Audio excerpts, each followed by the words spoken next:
നിങ്ങളുടെ വാഹനത്തിന് എത്ര മൈലേജ് കിട്ടും? ഇത്തരം ചോദ്യങ്ങൾക്കൊക്കെ നിങ്ങൾക്ക് കൃത്യമായ ഉത്തരം പറയാനുണ്ടാകും അല്ലേ?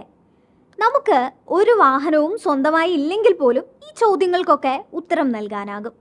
എന്നാൽ വിമാനത്തിന് എത്ര മൈലേജ് കിട്ടും? അറിയില്ലെങ്കിൽ കേട്ടോളൂ. ഓരോ വിമാനത്തിലും ഉപയോഗിക്കുന്ന ഇന്ധനവും അവയുടെ അളവും വ്യത്യാസപ്പെട്ടിരിക്കും.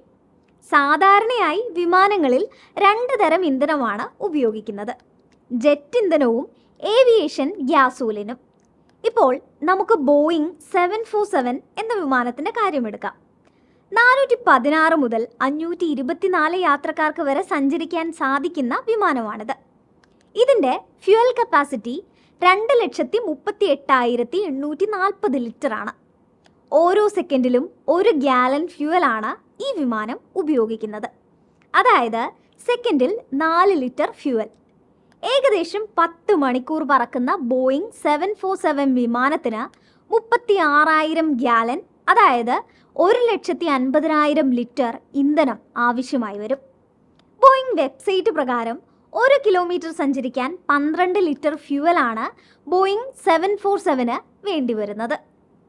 രസകരമായ മറ്റൊരറിവുമായി വീണ്ടും കാണാം. Thanks for watching.